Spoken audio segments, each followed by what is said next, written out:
Hello everyone, कैसे हो आप सब। मैं हूं गौरव काबरा। एक बार फिर से आप सबका बहुत बहुत स्वागत है हमारे यूट्यूब चैनल पे।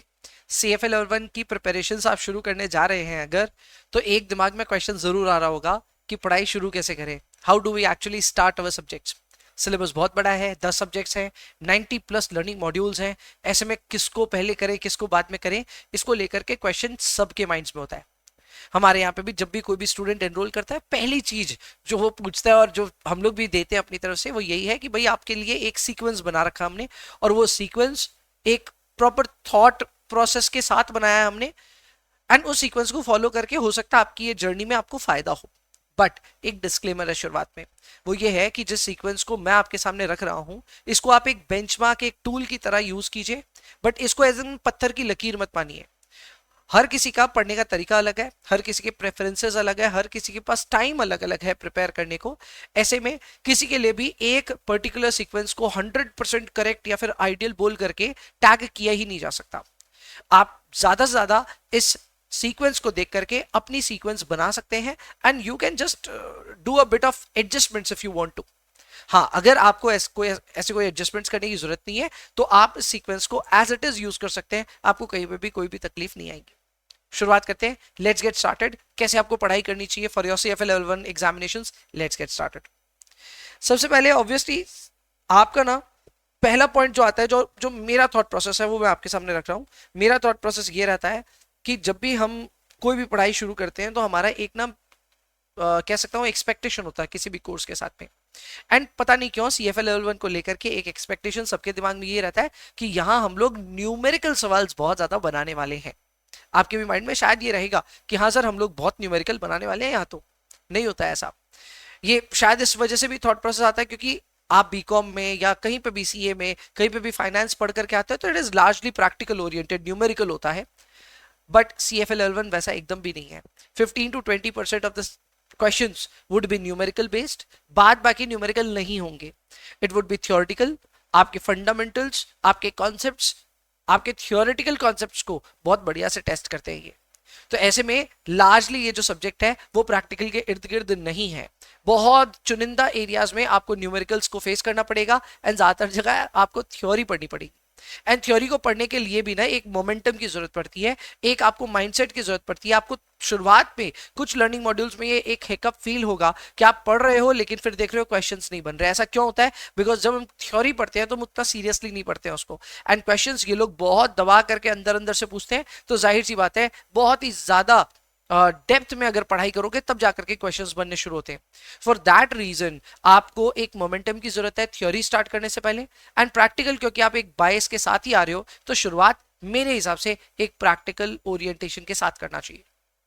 दूसरा, कई बार ऐसा भी दिमाग में रहता है कि सर हमें कैलकुलेटर स्किल्स जल्द से जल्द सीखनी है। तो कैलकुलेटर स्किल्स भी जल्द से जल्द सीखने के लिए हम फेज नंबर 1 को जो इंट्रोड्यूस करते हैं वो ये है कि आप क्वांट्स और कॉर्पोरेट इशूअर्स को लेकर के आगे बढ़िए। Now, quants में भी ना, I do not advise my students to do the entire learning modules or entire set of learning modules from quants in one go. Possible नहीं है। quants में एक पॉइंट आएगा जब आप बहुत ज्यादा थक जाओगे, आप बोलोगे अब हमसे नहीं हो रहा है। खास करके लास्ट में तो आपके जो सब्जेक्ट्स हैं या जो टॉपिक्स हैं, जिसमें आपके पास में लीनियर रिग्रेशन जैसा टॉपिक आ रहा है या फिर हाइपोथेसिस के इर्द गिर्द कुछ टॉपिक्स हैं, तो वहां पे ना आमतौर पे एक स्टूडेंट बहुत ज्यादा फंसा हुआ पाता है खुद को। एंड इसीलिए मैं हर स्टूडेंट को ये कहता हूं कि बॉस क्वांट से शुरू करो, क्योंकि क्वांट्स में कई ऐसी चीजें जो आगे जाके पोर्टफोलियो में, इक्विटी में बार बार बीच में आएगी। तो क्वांट से शुरुआत करना जरूरी है, लेकिन क्वांट्स को कंप्लीट करना जरूरी नहीं है। So my first advice for all of you out there is कि क्वांट्स के पहले 5 लर्निंग मॉड्यूल्स पहले कंप्लीट कर लीजिए। ये 5 में भी मुझे ऐसा लगता है कि पहले 2-3 तक मैनेजेबल रहेगा, फिर थोड़ा सा हार्ड लगेगा, लेकिन 5 जैसे तैसे आपको कंप्लीट करने चाहिए। ये पांचों लर्निंग मॉड्यूल जब आपके क्वांट्स के हो जाते हैं, then you can pick up subject like corporate issuers. Now corporate issuers is something जो कि अगर आप कॉमर्स बैकग्राउंड से हैं तो पॉसिबली इसके टॉपिक्स को आपने कभी ना कभी पढ़ा हुआ है।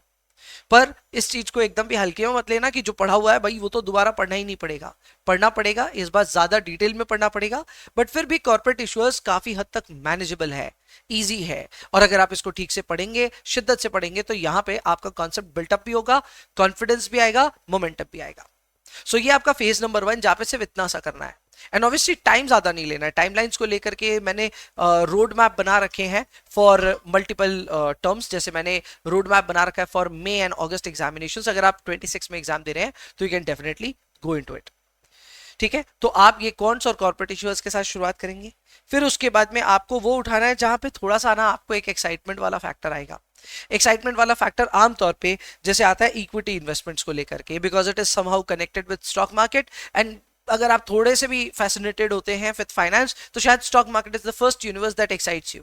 तो इक्विटी को लेकर के शुरुआत करनी चाहिए। फिर you can pick up a small topic alternative investments का। यहाँ पे आप नए नए तरह के इन्वेस्टमेंट्स के बारे में जानते हैं। That can be commodities, that can be hedge funds, that can be private equity, और उसका एक बेसिक सेटअप आपको पता चलता है। So that is also very handy to start with, और टॉपिक्स भी ईजी है, मुश्किल नहीं है। उसके बाद में पोर्टफोलियो और इकोनॉमिक्स जैसे टॉपिक्स भी आप कर सकते हैं। यहां पे ये सारे के सारे टॉपिक्स इजी टॉपिक्स हैं, याद रखिएगा। ये शुरुआत में उतना इजी, या मैं बोल सकता हूं ये भी चलो इजी कैटेगरी है, ये कुछ ज्यादा ही इजी कैटेगरी है, ये दोनों मैनेजेबल है। एंड यहां तक आपने प्रिपरेशन करी, पॉसिबली आप यहां तक पहुंचते पहुंचते अगर आप फास्ट पेस्ड भी हो तो 2 महीने लग जाएंगे आपको। इस 2 महीने में आपको पढ़ने का तरीका भी समझ में आ जाएगा, मोमेंटम भी आ जाएगा, कितने डेप्थ में जाना है वो समझ में आने लग जाएगा। फिर आप उठाइए वो सब्जेक्ट्स जो कि बहुत डिफिकल्ट है, या फिर मैं कह सकता हूं अटेंशन ज्यादा मांगते हैं, and that is where you need momentum. तो मोमेंटम के साथ स्टार्ट कीजिए एफएसए को, और एफएसए को भी प्लीज स्प्लिट कीजिए इनटू 2 हाफ्स। सो एफएसए में भी आप पहले 5 लर्निंग मॉड्यूल्स जो हैं उनको आप शुरुआत कीजिए, करेक्ट। सो एफएसए में पहले 5 लर्निंग मॉड्यूल्स को कंप्लीट कीजिए। Once 5 learning modules are completed, उसके बाद डेरिवेटिव्स कर लीजिए बीच में, एंड देन एफएसए वापस खत्म कर लीजिए। अब ये एफएसए को लेकर के भी मैं एक साथ पढ़ने के लिए इसलिए मना कर रहा हूं क्योंकि वो कई बार बोरिंग हो जाता है। अगर आपके लिए बोरिंग नहीं होता है, इनफैक्ट आपको ऐसा लगता है कि आप और ज्यादा कॉन्सेप्चुअली स्ट्रेंथ पाएंगे अगर आप सब कुछ साथ में पढ़ते हैं, तो ब्रेक लेने की कोई जरूरत नहीं है। अगेन ये मैंने कहा पैच वर्क आप कर सकते हैं, आप चाहें तो इसमें फ्लेक्सिबिलिटी अपने हिसाब से कर सकते हैं। तो डेरिवेटिव्स बीच में डालना है नहीं डालना है वो आपका चॉइस है, बट एफएसए और डेरिवेटिव्स को क्लब करके आप मोमेंटम के साथ उसको पढ़ सकते हैं। कई स्टूडेंट्स को डेरिवेटिव्स या तो बहुत टफ लगने वाला है, या तो डेरिवेटिव्स बहुत ज्यादा इजी लगने वाला है। तो ये डेरिवेटिव्स यहां से ऑल्टाई के साथ में भी किया जा सकता है, ये डिपेंड करता है आपको डेरिवेटिव्स कैसा लग रहा है। अगर आपको डेरिवेटिव्स ज्यादा से ज्यादा चैलेंजिंग लगता है तो जैसा मैंने यहां लिखा है वैसे आप कर सकते हैं, फेज 3 में इसको इंक्लूड कर सकते हैं। And then we have phase 4। Phase 4 में आते हैं important subjects, but the subjects require your attention, the subjects are little harder, and exam में भी इनके रेलेवेंस बहुत ज्यादा है। ऑब्वियसली इसमें सबसे इंपॉर्टेंट है एथिक्स। अभी तक हमने कभी भी एथिक्स नहीं पढ़ा हुआ है, this is the time when you should be starting with ethics. Now ethics को लेकर के एक बोल सकता हूं कि एक उल्टी थ्योरी भी चलती है, उल्टी in the sense exact opposite theory चलती है कि one should start with ethics, या फिर मैं एथिक्स को रेगुलरली पढ़ना चाहिए। मेरा ऐसा मानना है कि एथिक्स को रेगुलरली पढ़ने का कोई खास फायदा नहीं होगा, आपको एथिक्स उल्टा एक प्रॉपर माइंडसेट के साथ में बैठने से ज्यादा फायदा होगा। सो एथिक्स के लिए ऐसा है कि आपकी बाकी चीजें फिनिश हो गई, अब आपको टेंशन नहीं अपने सिलेबस का, तब आप एथिक्स को लेकर के बैठिए। एंड एथिक्स में आपको इंस्टीट्यूट की करिकुलम पढ़नी पड़ेगी। एथिक्स में आपको हर एक केस स्टडी को फील करना पड़ेगा, समझना पड़ेगा, खुद के रनिंग नोट्स बनाने पड़ेंगे, टाइम लगने वाला मैटर है। तो एथिक्स में आपको अलग से पढ़ाई करनी पड़ेगी, और ये लास्ट फेज में मैंने इंक्लूड किया है। हाँ, एथिक्स में एक और बात है कि ethics is no way connected with any topic, but ये है कि आप सीएफए लेवल 1 पढ़ते पढ़ते जब एथिक्स तक आते हैं तो आप कई यूनिवर्सिटीज के बारे में, किस तरह इन्वेस्टमेंट मैनेजमेंट फर्म्स काम करते हैं, किस तरह इन्वेस्टमेंट मैनेजमेंट में डिफरेंट तरह के ऑपरेशंस होते हैं, तो वो सब आपको थोड़ा बहुत आइडिया लग जाता है। तो एथिक्स में केस स्टडीज को सॉल्व करना और ज्यादा इजी हो सकता है। सो मेरे हिसाब से यूनिवर्स से इंट्रोडक्शन हो जाने के बाद एथिक्स करना इज अ गुड आइडिया। इसके बाद में you can pick up fix income. Fix income है चैलेंजिंग कुछ हद तक, अब तो लर्निंग मॉड्यूल्स भी इसमें 19 हो गए हैं, लेकिन we have tried our level best to make it very easy for you.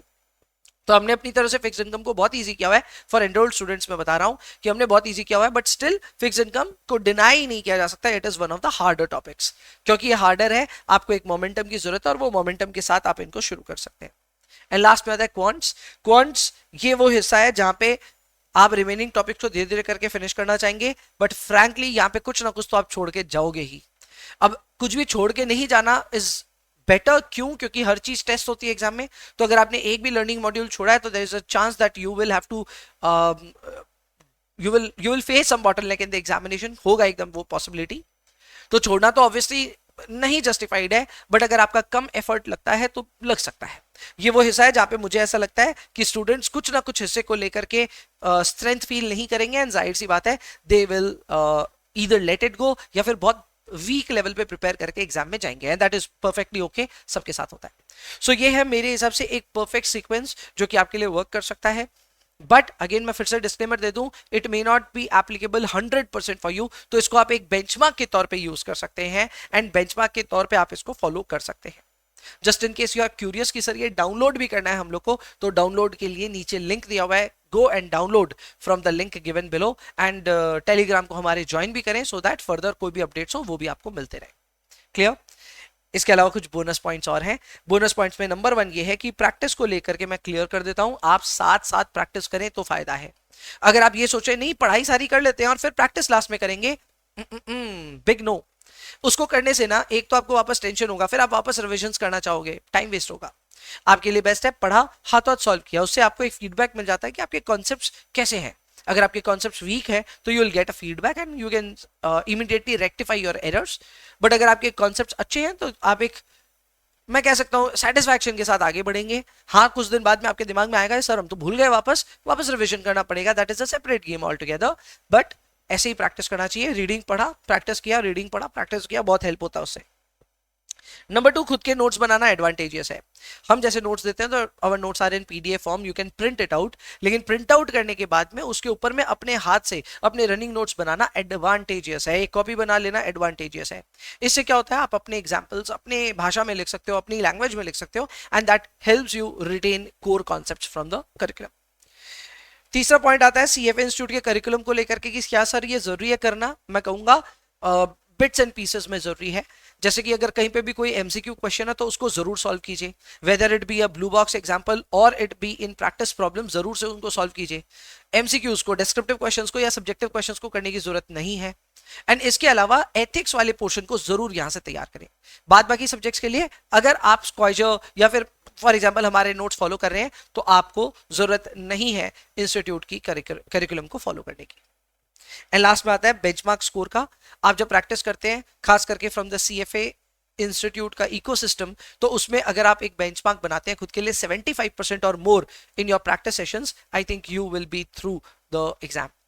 तो ये 75% एक इंपॉर्टेंट बेंचमार्क है। Although the MPS is set around 69 to 70%, but हाँ 75% का घर पे स्कोर आना